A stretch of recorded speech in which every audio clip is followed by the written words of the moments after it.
G'day guys, welcome to another episode of the Pumped on Property Show. We got an incredible question in the last couple of weeks, which was, why should I invest in Brisbane versus Perth versus Adelaide type vibe?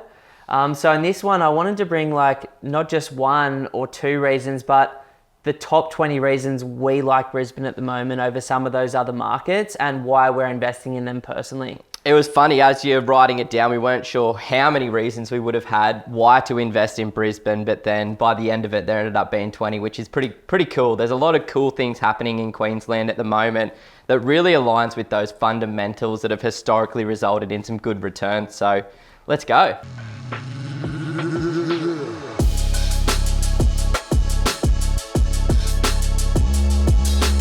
Yeah, I'm excited. Let's go. I feel like Eminem. I've just sat down in the studio. I've just cranked out 20. I'm about to wrap it out. It's just Ben's just jumping in. My name is coming. First time on the mic. Let's go.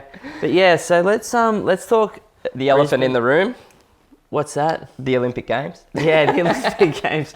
I'm like, where are you going with this? I don't think anybody's heard us talk about the Olympic Games before, so maybe we start there. If you haven't heard us talk about the Olympic Games, then you obviously haven't listened to the last 200 videos that we've done. But the reason I think it's a big deal to talk about the Games is not because of the hype around it. It's because of what's happened around the world the last time Olympics have rolled through. So when you and I looked at the Homely/CoreLogic data on the Sydney Games, between 1997 and the year 2000, so the 3 years leading into it, house prices went up, 60%? It was not, I just remember it being 97%. I can't remember the split over that 6 years, but I remember it being 97%.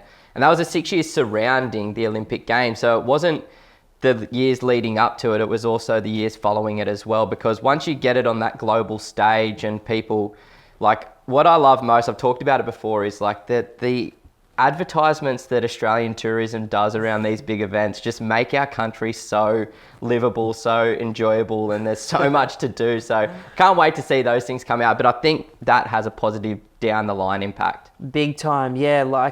I think it was 97% between 1997 and 2003, but 60% was in the 3 years leading into. So I just wanted people to recognize that there's good growth around it, but the great growth and upside is on the way in. And when Phil Anderson and Catherine Cashmore went and had a look at the 7 previous Olympic Games around the world, I think even in Tokyo that hadn't seen price growth because they like to keep that economy free from speculation in Japan. I think even though the games didn't happen because of COVID properly, a lot of the units went up 30 to 50% in the city. So it's a pretty cool thing. I know they went up in London, they went up in Barcelona. Yep, Canada as well.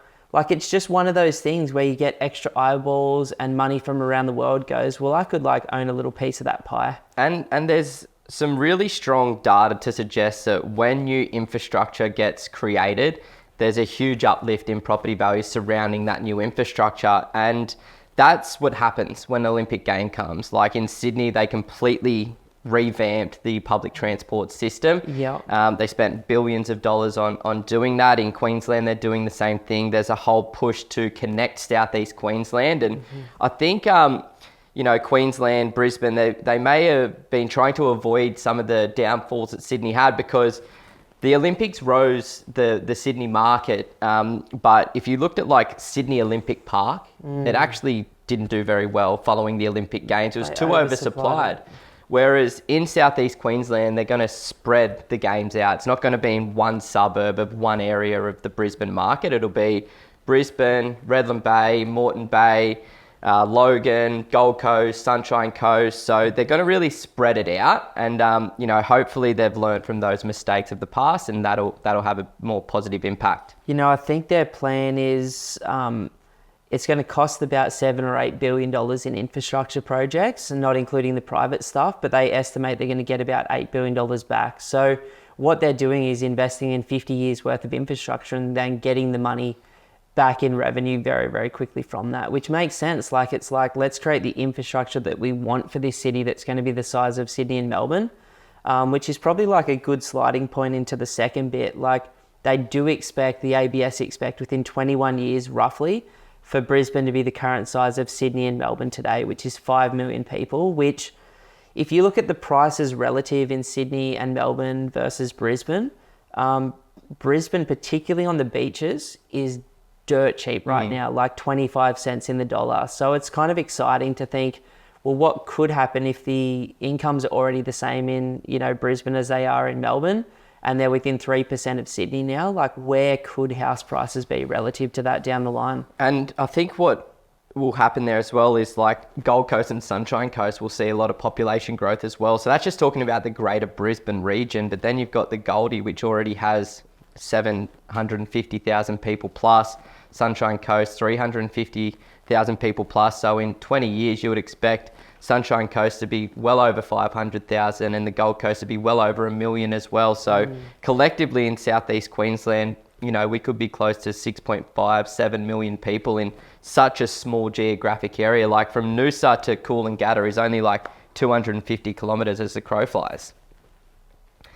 I was just sipping on my tea. That's why it went quiet just then for anyone that's not watching and it looked delicious as well. It is good. Thanks for making it. I made Ben a cup of black tea and I dropped it and he's like, what have you made me? A bit of dirt tea? And I'm like, just black tea with no milk. Yeah, what are you doing to me, man? But next is sort of like, obviously what we've mentioned already is the infrastructure boom. There's so many amazing things, the Cross River Rail that's going on. They've got the Brisbane Metro, the new bus system, new specific lanes for buses to make the city a little bit more connected, major upgrades to the train lines to the south of Brisbane to the Goldie, major upgrades to the train line north of the city to the Sunshine Coast, huge upgrades to the major arterial roads that if anybody commutes from Gold Coast to Brisbane or Sunshine Coast to Brisbane for work, they know what that feels like. Big time. And I think it's the first time that they're going underneath the city as well, which is a big deal. Like I remember when they built the undercity tunnel underneath the Harbour Bridge, it was a game changer, and they're doing the same in Brisbane at the moment, which is a big deal. I think I read somewhere, and don't quote me where now, but I think it was like $218 billion worth of projects, with 80% of them in the next 5 years coming into like South East Queensland. So, Melbourne and Sydney are fairly set up for some of those bigger ticket items now.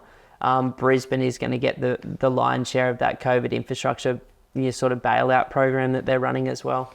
And that leads into the next one as well, which is like population growth as well. And like I talk to a lot of investors from Sydney and Melbourne on a weekly basis, and most people prefer to live in those cities because they have historically had the chance to earn bigger money down there. Yeah. There's bigger businesses, there's more going on.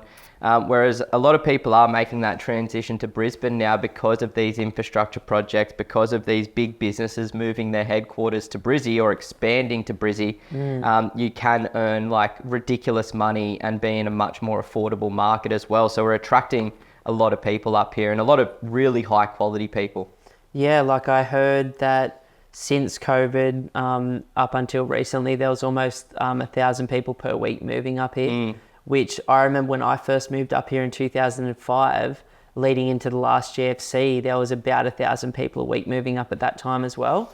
And obviously that's just normal. Like if Sydney and Melbourne get unaffordable for the average person, and people have too many winters in Melbourne, at some point you've got to come up to the sunny coast or Gold Coast or Brisbane for enough holidays and go, this is a pretty nice lifestyle. What was keeping me down there? Well, the house prices were relative 10 years ago, but now they're 50% cheaper up here. And again, like if you look at averages, the averages citywides might not look like that, but if you look at what you can buy close to the city, close to the beach, the quality you can get up here is absolutely insane relative. And then like I'm jumping through here a bit, but the trade rates in Queensland are now the highest in Australia. Over $100 an hour for a qualified tradesman in any one of those fields, and labourers are getting 50, 60, 70 bucks an hour now. I'll tell you what I hate about this. I love it because I'm so grateful that the Australian culture supports tradespeople. Like you look overseas and, tradies just do not get valued very high in comparison. That's messed up. But like here in Australia, they get paid so much, but it's so frustrating because there's so much work. Like there's so much work for these tradies at the moment. I've been doing renovations on my house. So this is a selfish little story, but I've been doing renos, and because I haven't had the money to be able to do it all at once, I've been doing it in stages. It's so hard to get good quality tradies around to do just a small project on your house.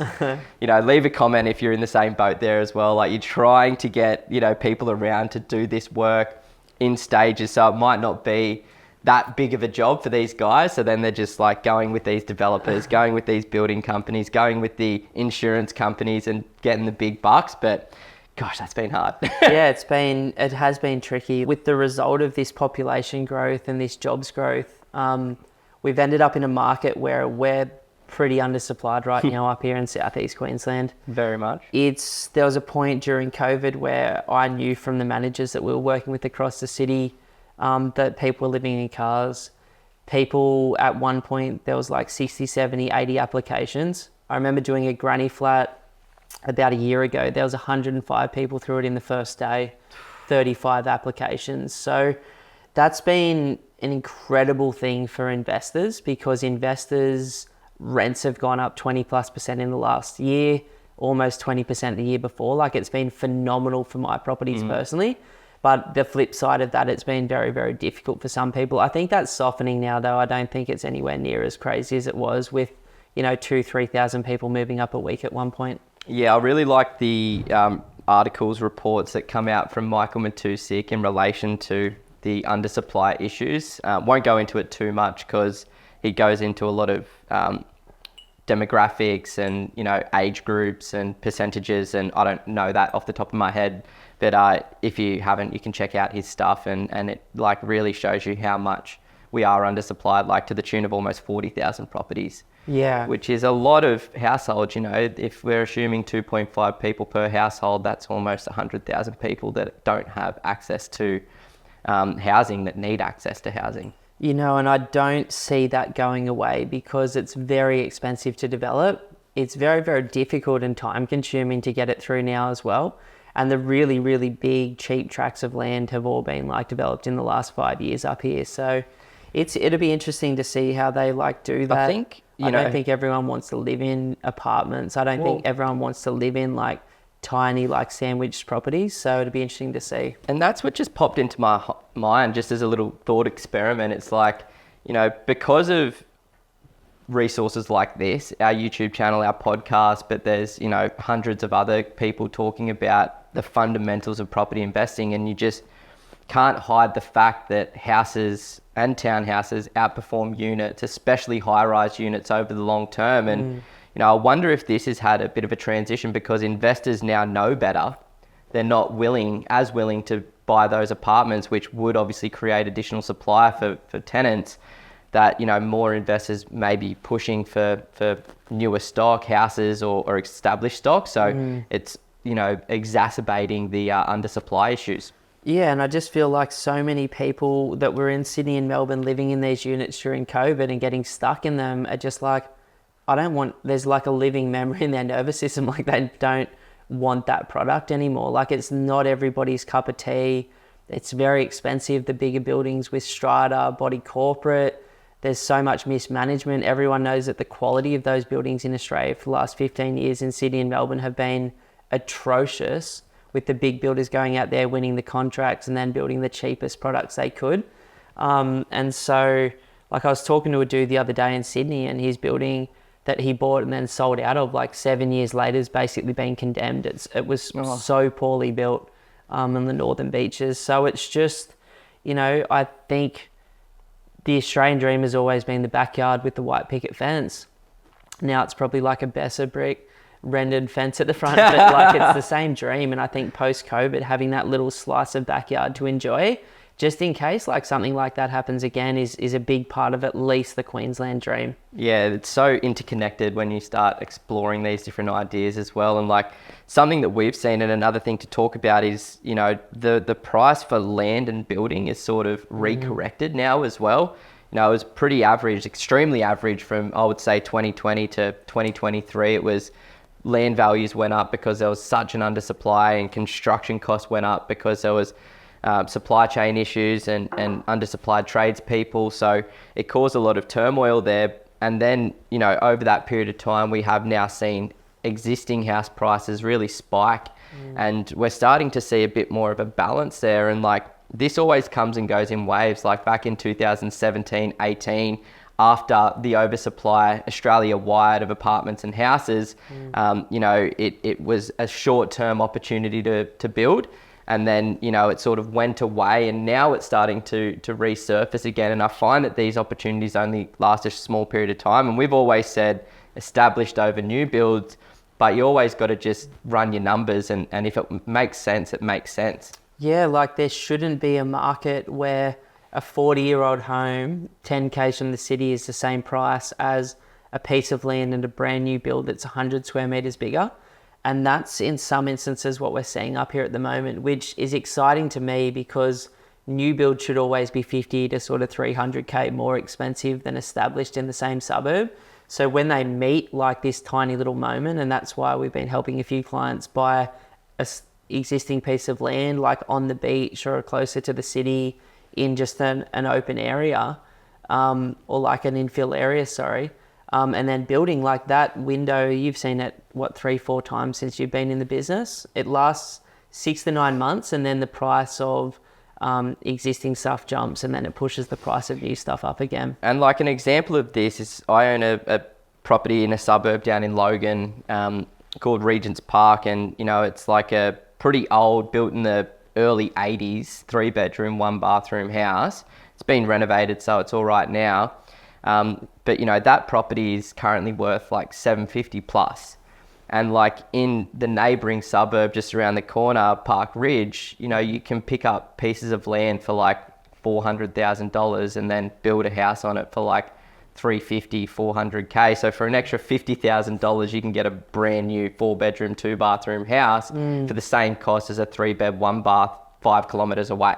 That's incredible. And those sorts of opportunities are scattered throughout the city at the moment if you know where to look for them. It's really exciting, man. Like I think one of the big misconceptions that I've had recently is like building is just so slow after COVID and so unaffordable, and the global supply chains got destroyed and the labor rates went up. And paying higher interest on a block of land compared to lower interest on a block of land. But that was an assumption that has been wrong. Like I've just realized, like I believe, like from looking at some of the builds we've been putting together for a couple of people at the moment, the price per square meter in Brisbane's come down to like $1,600 again, including GST, which is phenomenal. Like that's 4 or 5 years ago pricing. I mean, that's not what you walk into the market and get. Like that's wholesale pricing. But it's interesting. Like it's very interesting to me as someone who, like, I love buying established existing homes, but I also like the new build side of things. Yeah, well, it's a fun project to embark on, right? Like I'm about to start one myself. Like I'm working with the banks to secure pre-approval now to start building. It's kind of like a duplex, but I'm building a brand new 3-bedroom, 2-bathroom house in the backyard of that property. And that's exciting, man. Yeah, like I've never built anything brand new. Like I've always bought established and bought what I could afford. But now I'm coming back to do these fun projects, and like had a meeting with the building company and worked through some plans and things like that. Talked with the town planner.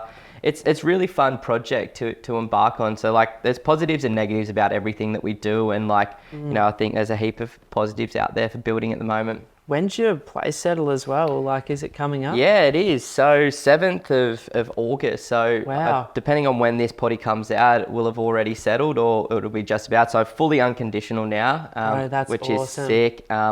And yeah, settling on the 7th of August. So then I'm sort of, using the debt from that to then recycle it to build the duplex. And then, I'll figure out what I do with the duplex at the end of the project. Bro, that's awesome. It'll massively increase the cash flow, massively increase the value, and get me some really good depreciation as well. If you decide to hold it long term. Yeah, exactly. Do you reckon at the moment you're going to hold it? Or what are you thinking? I'm really not sure, hey. Yeah. Like, I am thinking, like, I want to pay off my own home, but then I'm also, like, talking to everybody and just realizing that you always regret selling property. So it's like, I'm not sure yet. I'll wait and see what my position looks like, what the interest rates are like, what the cash flow's like, what the depreciation's like once I complete it. I'll hold it for at least 12 months and then see what happens from there. Oh, that's cool. Yeah, I've got a place like this. This will have already happened by the time this comes out, but going to auction in Mooloolaba this weekend. Yeah, on so Saturday. I So put it that's in my pretty exciting. I'll put it in my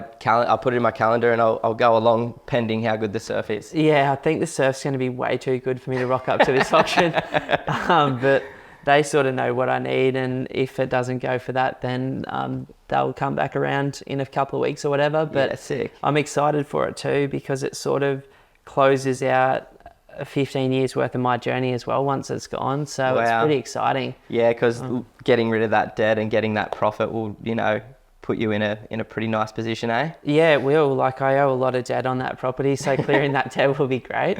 But yeah, just like a little bit left over, which will help, take a big chunk off some of the other stuff that I owe as well.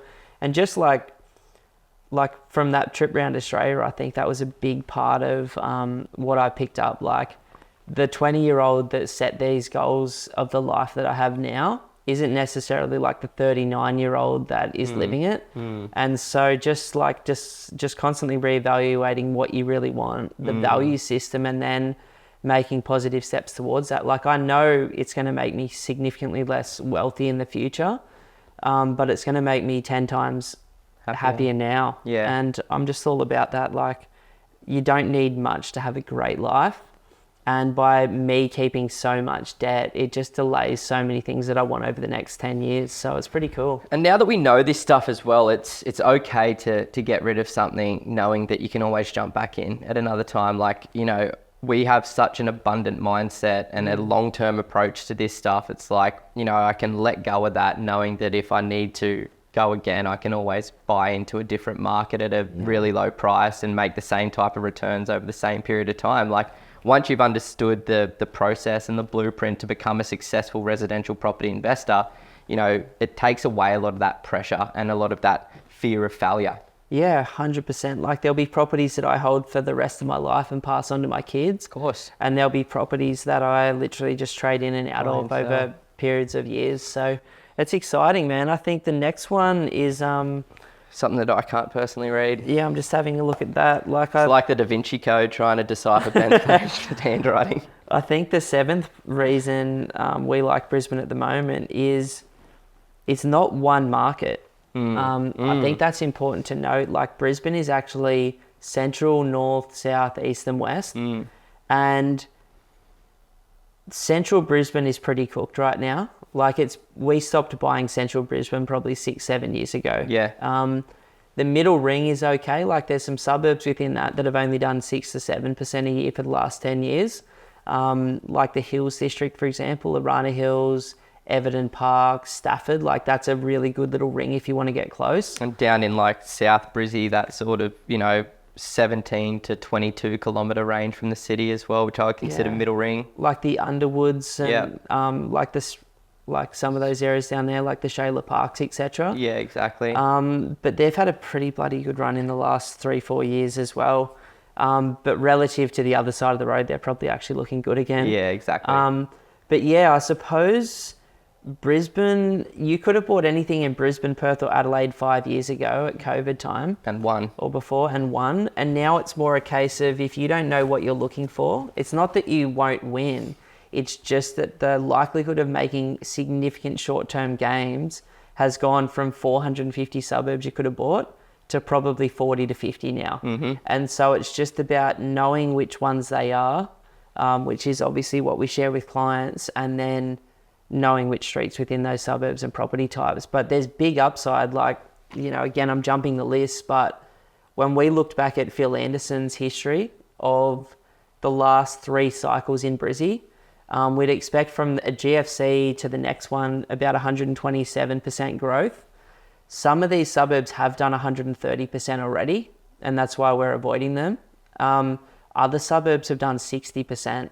So that says to me that there's as much as 65% upside based on the last 60 years in some of these suburbs in Brisbane in the next 3, if you know where to look. Now, that might not all come through in the next 3 years, but they're undervalued relative to where they should be at this stage of the cycle. Especially if we factor in the study done by Jeremy Shepherd as well, where it looked at 20 years worth of data. And like, when you are thinking in weeks, months, years, you know, it's all irrelevant. But when you start thinking in decades and longer term cycles, it becomes a lot clearer to see what wins and what loses. And, you know, like, because these suburbs in inner city Brisbane, in that inner ring, you know, have done so well over the last, say, 5 to 10 years, you know, the likelihood of them continuing to perform that well is very low. Whereas these suburbs that may only be 60% up relative to 10 years ago, you know, they've got a lot more upside potential over the next few years. And it's this ripple effect that does take place, because as those suburbs in the city become more unaffordable, people can't afford to buy that property. They can't service a purchase of that property. Whilst you would obviously prefer to own in there, there's a reality to buying property, and then we mostly need mortgages from a bank. So you buy what you can afford. So, you know, when your budget isn't $2 million, even $1 million, you might be at 600,000, then it prices you out of most of those other opportunities. So then you are forced to look in these regions, and that's why the rising tide will lift all ships over time, and that ripple effect does generally go from the city out and then into the regional markets. And to add on to that, that's why we're seeing these regional markets really pick up some steam now as well, because you can still buy properties for 500K in some of these regional markets, which is unachievable in any capital city outside of Darwin. Yeah, and you look at these regionals, and some of them have only done 2 or 3% a year for the last 12, and you're like, man, relative to what you know based on history that market's done, it looks cool right now. Townsville's one of them, and we'll definitely do some more content on that soon. Yeah, for sure. You know, I suppose the private infrastructure is significant too. We talk about the monster amount of public spending going on in Brisbane at the moment, with the roads, with the train lines, with the underground metro. But what we don't talk about is just when you drive through the city, it is just cranes everywhere. Yep. Everywhere. So there was that new casino just got finished. Oh, did I think it just opened, yeah. Yeah, wow. Yeah, that massive one on Queen Street, at the end of Queen Street. Yeah, I haven't been down there for like a year, but maybe half a year. Might be time for a casino night. Yeah, it might be time to go play a little bit of roulette. But yeah, like that was looking pretty. Like that's changed the landscape of that area for sure. That whole area in that CBD is just like, today compared to 7 years ago when I first started going into the city, it's just completely different world. Completely different world. And they don't invest like Crown and those sorts of guys just don't do these things unless they see upside in the city. So that's exciting too. But yeah, I know there's some crazy stuff happening at Hamilton, some incredible stuff down at Cleveland and Redland Bay. Yeah. We know that the council's talking about like the... like in North Brisbane, like sort of the Moreton Bay City Centre, they're calling it, the Redcliffe City Centre, like things are changing very, very quickly like they did in Sydney and Melbourne 10 years ago. Even in Redcliffe, like when I went to go see the property for the last time, it was a little bit of a sayonara. Did a big drive from like Woody Point along the Oxley Avenue all the way up to Newport and Scarborough. And it's just same thing, like so different. Like the projects are nowhere near as big as a CBD because it's 25 k's from the city, but it's kind of like reminiscent of like what's been happening in Cronulla over the last 15 years. Like, you know, all of these old, crappy, dilapidated apartments are getting, you know, bulldozed or completely rebuilt to turn it into something far more functional, modern, and sexy. Like it's really cool when you get into the beaches there. Yeah, and I suppose that's why like the guys in the financial review were expecting the prices to go from sort of 700-800K a year and a half ago to somewhere between 1.3 and 1.5 on those beaches by the games, which northern beaches, southern beaches, guys, like look fucking ridiculous. Like I can't find beaches on the East Coast that look anywhere close to the prices you can still buy in. Yeah. Like you just sold what was effectively a renovator or a knockdown for 700K right near the beach. Like someone could easily build a beautiful 400K property on it and be sitting on like a brand new home close to the beach. You know, maybe 450, 500 if they wanted to do like a double story dual lock, but like pretty crazy stuff when you think about being in brand new on the beach for like just over $1 million. Like it's insanely cheap right now relative to a St Kilda, Cronulla, Manly, or even a Fremantle where I just was for the last couple of months. Like, it's crazy how undersupplied it is. Even like the regional markets like Gold Coast, Sunshine Coast, Wollongong, Central Coast, Newcastle, Geelong, like cheap compared to them. it's dirt cheap compared to, like, I don't know, my personal opinion is that they are the most undervalued beachside suburbs in the country at the moment. Like, I think there's just so much upside potential there. Adding to that, the gentrification as well. Like, they are old 3-bed, 1-bath post-war homes that a lot of people are starting to knock down, rebuild. The zoning's starting to change. You're seeing townhouse developments and duplexes pop up all over the place, and it's just, you know, it's really cool to see the changing of the guard, and it's still so far behind. There's so much opportunity still there. Like, our colleague Ben is just about to get his property down there as well. His 8th, I think, hey? His 8th property, and he'll be targeting those beachside suburbs because, like, numbers don't lie. I love it. Go him. Like, balling out, Ben. It's inspiring, man. Yeah, it's good, eh? I'm jealous. I wish keep I had doing Sir's your thing. ability to do it. You know, so another one of the reasons after infrastructure is this concept of, like, Brisbane being the investor's choice, you know, for people living in Sydney and Melbourne. Now, I think you were saying something the other day about just when you asked that question of could you see yourself living here versus here? Like, what were you saying again on that? Well, I just, you know, because people obviously are talking about 3 markets at the moment predominantly. It's like Brisbane, or Queensland, WA and Adelaide. And it's like, you know, obviously there's just so much going on the East Coast. There's so much more employment opportunities. There's so many more, like, better education, better healthcare, all of these great things. So, like, most people that live on the East Coast, which is over 80% of the Australian population, you know, see themselves staying on the East Coast. They don't ever really perceive themselves moving west and going over there to WA. Like, a lot of people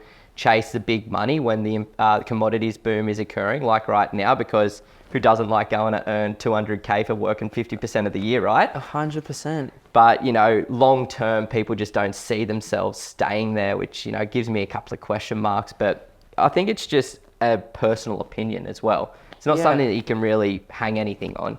You know, I was just over there, as you know, and I said to you when I came back, like, I could spend every January for the rest of my life in Margaret River, because unlike Queensland, where it's onshore and tiny and shit, or surf, And too hot. Every single day was like 3 to 5 foot offshore and empty, and it's like it's just you and the sharks, and it's It's just you and the sharks over there, eh? it's so nice, eh, man. I'll be wearing It's about so beautiful. 4 shark bands when I go surfing over there, eh? One on both of my ankles, one on both of my wrists. Probably get one tied to my waist as well. You end up dying because of all the magnetic re-triggering of your leg. Some lightning bolt hits the ocean, it's just gone. Another one is the vacancy rates up here at the moment. Like, we've seen them. So we've been buying we've bought $500 million in the last 9 years up here, basically. 8.5, 9 years. I've seen vacancy rates go from about 2.2% max down to some of the suburbs are buying a 0.1, 0.2 of 1%. Like, they are as chronically undersupplied as anywhere in the nation right now. Brisbane, Perth and Adelaide all have low vacancy rates, but it's phenomenal. Like, have you had it take longer than a week to find a tenant if you've priced the property right? I haven't had it vacant. Except for that one property that I've recently sold, you know, none of them have been vacant. It's so good. I haven't had more than 1 week of vacancy on any property that I've bought in Brisbane in 12 years. Like, as an investor, that's very comforting, hey? I'm about to do this development and, you know, I'm talking to my property managers and I'm like, you know, are we going to have to get them to move out? You know, are we going to have to reduce the rent for them because I'm taking away their entire backyard? And my property manager was like, no, they'll stay in the property and we'll increase the rent and do the project. I'm like, how? And she said, well, you're currently under market value, number 1. Number 2, they don't use the backyard. Number 3, they can't move out of the property because if they do, they're not going to find another rental. Yeah, wow. It's not nice, it's not great, but it is what it is. Yeah, that's brutal. So yeah, I mean, this is the experience that we've had from building hundreds of granny flats in Brisbane and Sydney as well. Like, generally you don't have to boot someone out of the front home, because if you let them know and you're honest about it and you've got the right things in your contract, Yeah. When they sign up, then it's all good. When's your lease expire there? October 16th. Cool. So you might even get a slab down before Christmas. Yeah, I will be getting a slab down before Christmas. Sick, bro. Yeah. It's Love that. I've set expectations that they must have it complete by Easter. Yeah, you can ask them for whatever you want, whether they do it or not. I'm definitely not going to be driving down to Logan to say, hey, hurry up. They finish like these things at the moment seem to be taking under 16 weeks. They said April's more than enough time. They're like, it should be done by like Feb, May, because they said they're only taking off 1 week around Christmas time this year.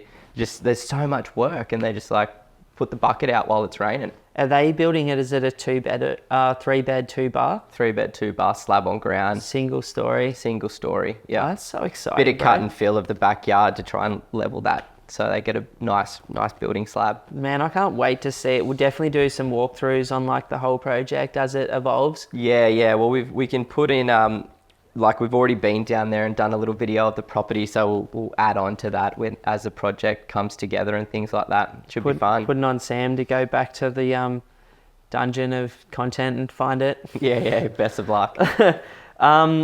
The incomes have been rising sharply. So they're within 3% roughly of Sydney, according to ABS now, and they're higher per household than Melbourne. Wow, that's incredible. Which is crazy.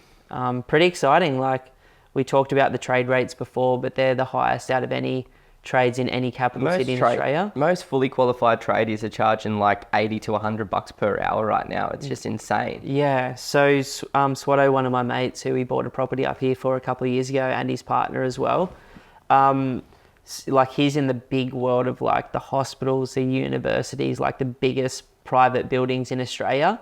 And it went Sydney to Melbourne to Canberra, and now everyone's like in his world, they're just like constantly recruiting for Brisbane because there's so much coming up. Yeah. So that's why he actually went. It wasn't us like as friends that he came to buy up here. He's like, I know when that much work's going on, because he's seeing the pipeline 5 to 7 years before it completes.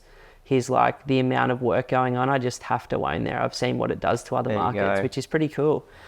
Unemployment rates are, they've got to be almost as low as anywhere in the country. Like, do you drive anywhere without seeing signs for work right now?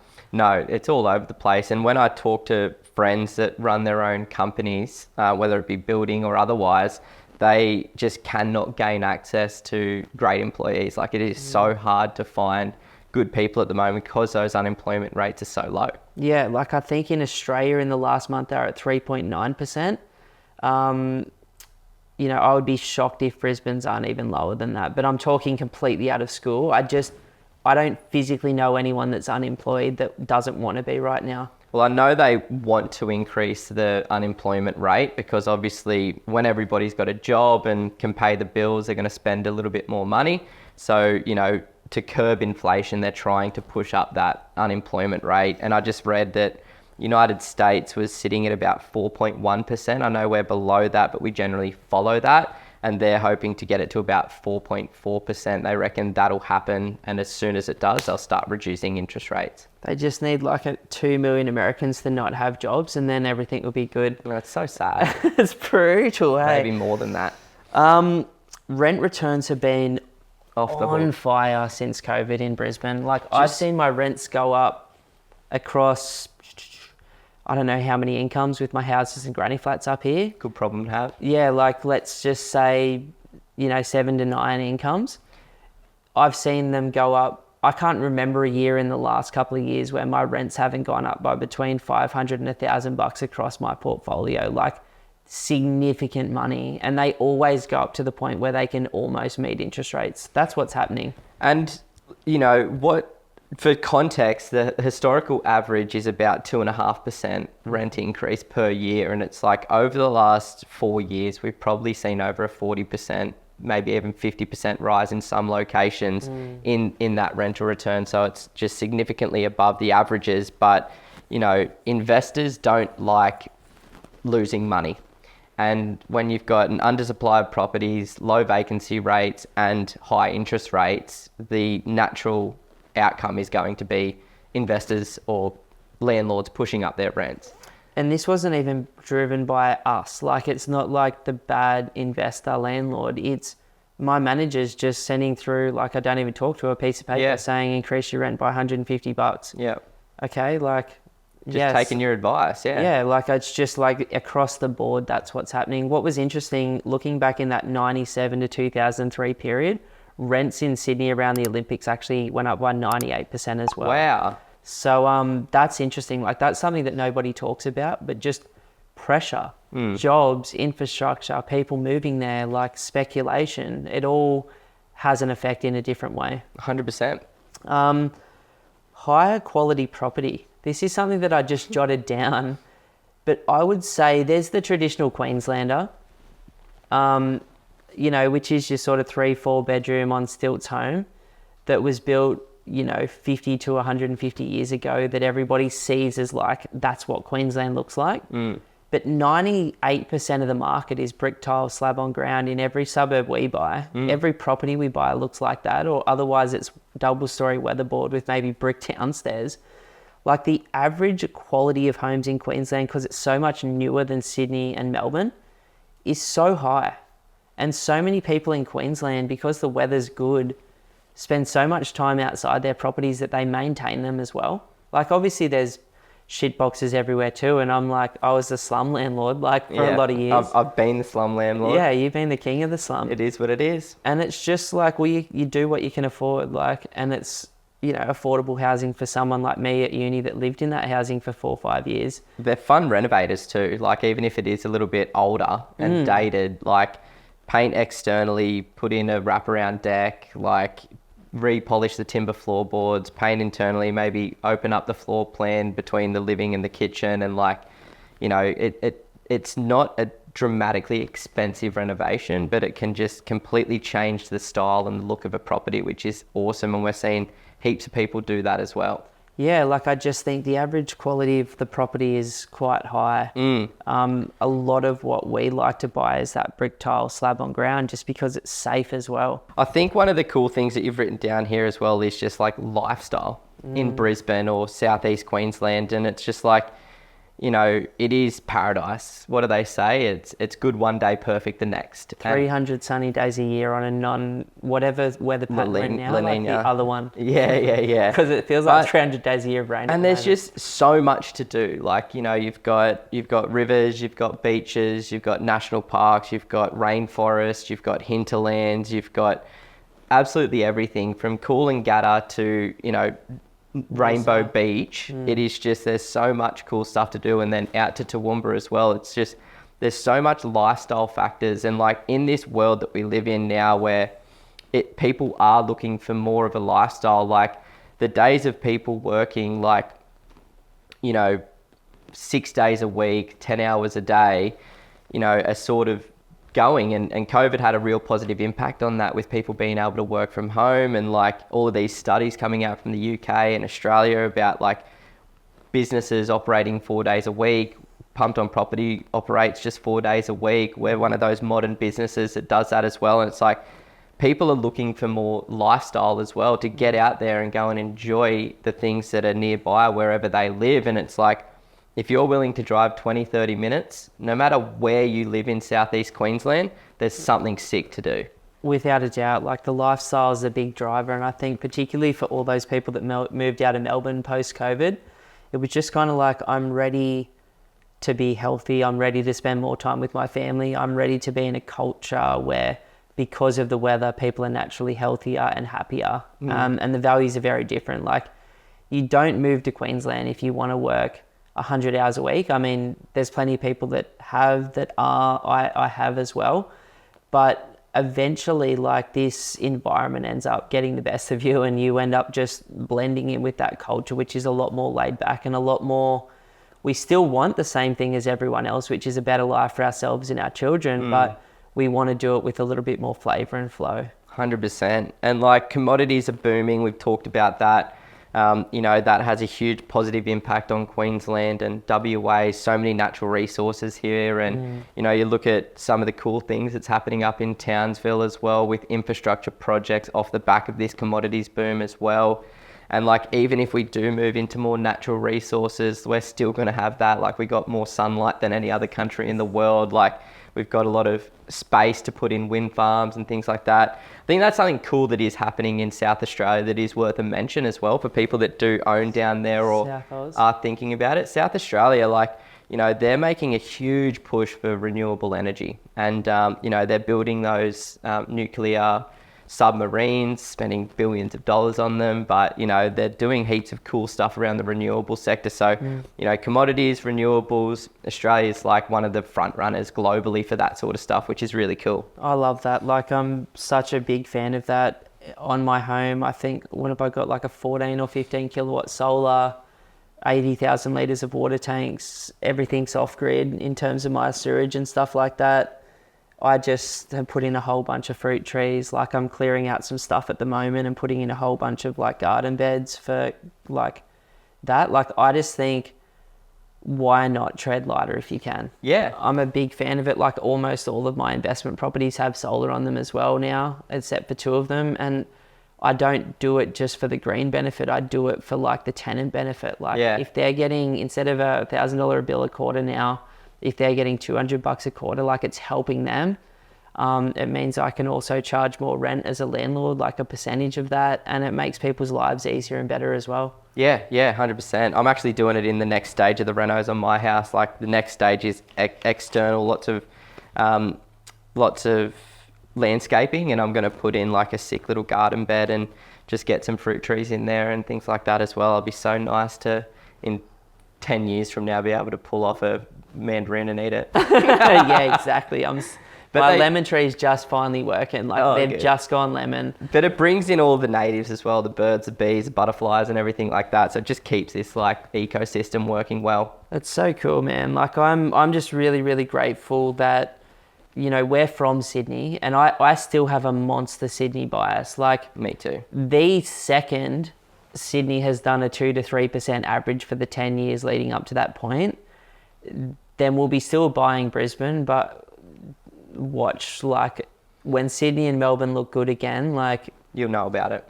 Yeah, like my personal preference is like, absolutely love those 2 markets. Like, it just doesn't look good when your average suburb has done 10% a year for the 8 years, 10 years up to that point. Like, I'm a value guy. Why wouldn't you, knowing that the history in Brisbane, Sydney and Melbourne has been over 9.5% per year for the last 50 years, total return divided by the years, pick off the market that's done 5 to 6% instead of the market that's done 10 to 12. 100%. We're investing. You would not, as an investor, choose an index fund that does 4% a year when there's a Vanguard one that does 9%. You would not go to a managed fund and put your money in a cash account and there's one that does 3% when the one next to it's doing 6%. Like, so why would you do that with your money in property? It is a very odd thing with property that people don't think like that. Yeah, like, it's just an asset. We're investing, and all you should be thinking about is your percentage return on investment over the lifetime of holding that property. Like, nothing more, nothing less. And you know, that's why we're so strategic and specific with the markets, the suburbs, the properties that we select for our clients and ourselves, because we want to maximize that return on investment. We obsess about that compound growth rate and want to put ourselves in the best position. It's like, let's speed this journey up. The better you are as an investor, the quicker you are to achieve financial freedom. Without a doubt. Like, there's many other things going on in Brisbane that we could talk about, or we have talked about, but I think that's a good wrap. Like, I just, you know, don't want to oversell the sizzle. Because Sydney's a great market, Melbourne's a great long-term market, Perth's a great Australia's a great market, you know. You know, Australia is going towards 60 million people. Exactly. So until we hit a point, you know, like many other countries around the world where we're not letting heaps of people in, we're just going to be on like a golden ride. And I know we have our gold nugget of the week written down, but I'm going to change it to one that I read recently as well. Was this article with the number of millionaires leaving a country or coming to a country. And I've never heard this. Yeah, it's such a cool article. And Australia globally has the largest number of millionaires moving to the country per year compared to any other country in the world. Wow. So it's like 13,500 millionaires move to Australia every single year at the moment. 13,500. And the countries that have the biggest declines like thousand, like more than 10,000 millionaires a year. 13,000. Wow. 13,500. And like China is losing ridiculous amounts of millionaires every single year. India is losing a bunch of millionaires every single year. UK actually loses a whole bunch of millionaires every single year as well. I think tax laws or something over there are pretty rough.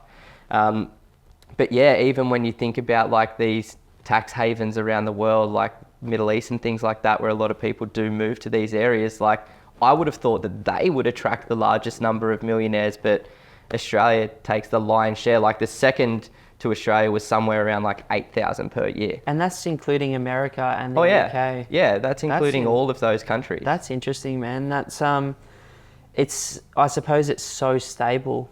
Yeah, stable government, stable banking system. As you said here, like great culture as well. Like, you know, a lot of people that move to Australia, a lot of people that move to Queensland, it's so, I guess, dumbfounded by it. They're just like, said hello. Everyone talks to me. You can't get away with like, you know, if you're a depressed person going for a walk on the beach, you won't be depressed by the time you walk away from the beach in everyone's Queensland. giving you eye contact. Yeah. Touching you. yeah. But no, I thought that was really, really interesting and like something that's amazing for our nation. That's really cool, man. Thanks for like teaching me something new. Like I love this. Like part of the format of this is just forever learning. Yeah. And like I'm so grateful for it. I think the positive piece of news was sent to me by one of our clients, Ray. On Monday, I think. Well, a while ago, but yeah. It's probably going to be public knowledge by the time this comes out. Yeah, but you know, he was just looking at, as always, like the concept report from CBA of basically looking at where the most likely move on interest rates are, and it looks like the government's done enough. Like the economy is barely pulsing right now, like it's flatlining big time. Inflation is still high, but you know, his summary driven by fixed costs. That's what people don't understand. Like inflation is driven by fixed costs. It's not variable costs. Like it's not hospitality. It's not that stuff. It's all energy, fuel, petrol, housing. Yeah, exactly. And so yeah, it's the basket of goods, right? And some of those baskets are going up, like insurance, like electricity, but I can't remember them going up in the last 15 years. So is it going up, or are they just recorrecting, finally like passing it on? Yeah. And so yeah, I just think the positive news was that interest rates are still forecast to come down at some point, whether it's soon, whether it's not. Like I think they're starting to accept that like inflation is going to be around for a while. Like it might be like the 80s, like a decade of inflation, which Akil and Phil told us 3-4 years ago that this is the decade of inflation. Inflation, if managed well, is actually a good thing, because over time it will result in wages being higher. The markets that have boomed already, like Sydney and Melbourne, will sit flat for a while. And then once the once the wages catch up, it'll look very affordable again. And people are like, well, I can't afford a $1.5 million house in Sydney. And it's like, with a 6% or 7% interest rate, you can't afford them with today's interest rates, today's lending standards, today's wages, and today's wage. But what if the average household income in Sydney with 2 incomes was $300K in 5 years? And what if house prices during that period had sat flat? Which means that, you know, since basically the first year after COVID until that period of time, they'd been flat, which is a 9-year period. Which happens all the time. And all of a sudden, $300K combined income with 250 grand cash in the bank and a 5% interest rate, all of a sudden we're talking historical averages, like 5 times average income to pay off the home. Yeah. And these are the things that I'm seeing down the line based on history. So I think the idea that, stuff's burning up without interest rates dropping. But I feel like with an interest rate drop, I think that's going to get sentiment over the 100 points. And once there's sentiment on top of the easy money that's coming into the market, on top of people at some point or another are going to go, shit, all these markets have been doing 10% a year for the last 3 years. Like, I'm just sick of waiting. And I think we're already noticing that in our business with leads picking back up in a big way again. So 100%. And then the lesson of the week, or the teachable moment, is just coming back to those fundamentals, right? Like order of priority based on the last 30 years of data coming out of CoreLogic is you ideally want to be buying a house in a metro market. It's as easy as that. If you can't afford a house in a metro market, you go for a house in a major regional market or a townhouse in a major metro market. You know, after all of that, if you can't afford those three, then you may look at going for a small apartment in a small Simon, don't say complex it. in a big capital city. You hurt me, man. And it's just like it comes down to affordability. You know, if you're 25 years of age, you've got a $60,000 per year full-time job, and you've got maybe $60,000 as a deposit, you know, you're kind of priced out of everything that you would want. So there is options for those people, but it's just Go to Townsville and buy a house for $400K. if you can. Like, you can. Like, we're buying on the beach and in the city of Townsville, but you've got to remember, like, There's a lot there, but I'm just saying order of yeah. priority, you know, houses first, metro first, regional second, and then if you can't afford that, then we start to look at like townhouses in metro markets or like quality, like what I bought, for Maxi. I bought That was quality. You know, it was less than 50 meters to the water. It was The walk-ups. two bedroom, one bathroom in a complex of 3.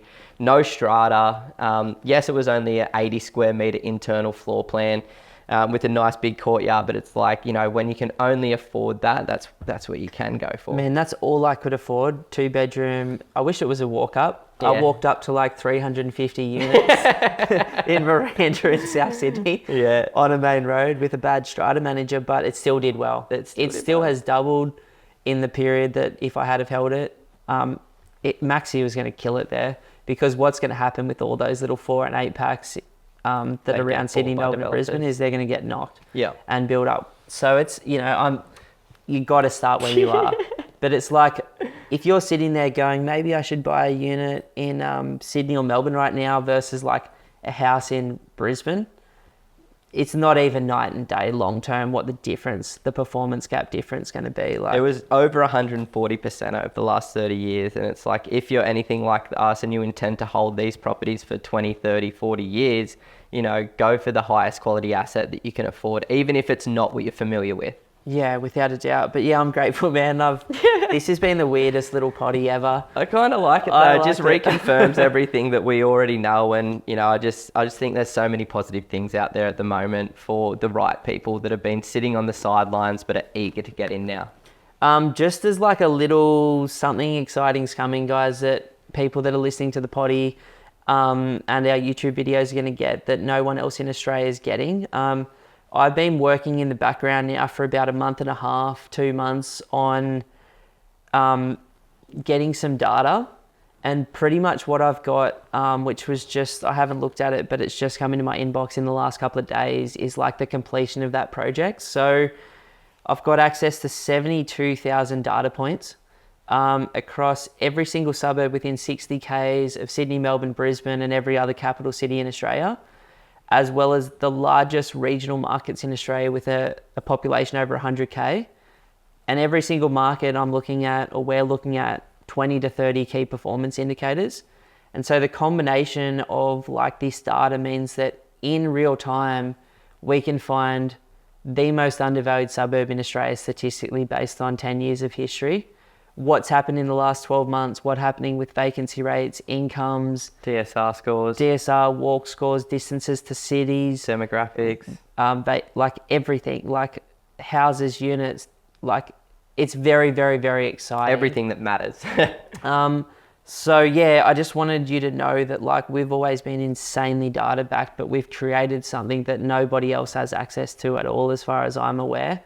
And if they do, it's like dudes sitting in their garage with access to it versus like a business that shares all of this information for free. So yeah, you'll start to hear some crazy shit starting to come out very soon about, you know, Melbourne's most undervalued 5 markets, Sydney's most undervalued, and we're creating a guide at the moment that we're going to release quite soon, which will literally have the 5 most undervalued markets in every capital city and major regional market in Australia. I'm at page 130 odd of that guide right now. It's taking time, but it is going to be fucking fire. Yeah. So I'm excited. Like, I know that not everyone wants to work with a buyer's agent. That's cool. not everyone that listens to this wants to buy Brisbane. That's fine as well. For the small number of you guys that like do vibe on this, then please reach out at some point and book that strategy session. But for the rest of you guys, like, we are bringing some like really, really cool stuff shortly. So I just wanted to share that so that people can be like looking forward to something and a bit more data. Love it. You know, if you're not already getting enough data from us, there's going to be more coming. No, I love it. It's good to just expand our horizons. And, you know, we've always been New South Wales, Queensland more focused, but opening up Victoria as well is going to be exciting. Yeah, it'd be nice for all those guys that are like, well, I'm in South Oz and I want to buy here. Well, you know, here's some stuff. Yeah, here's the best areas to go for. Without a doubt. But yeah, thanks for today, man. It was fun. No, it was awesome. Let's do it. If you're thinking about buying an investment property in the next 3 to 6 months, then the team and I at Pumped on Property would love to offer you a one-on-one strategy session. To book the session, all you have to do is go to www.pumpedonproperty.com and click that free strategy session button. Now, in the session, we'll talk about exactly where you are right now, we'd like to be longer term, and educate you deeply on the Australian property market. You can then take that information and go and absolutely smash it on your own, or potentially become one of the small number of clients that we work with each month. Either way, we look forward to continuing to help you build your property portfolio with confidence on your journey to financial freedom.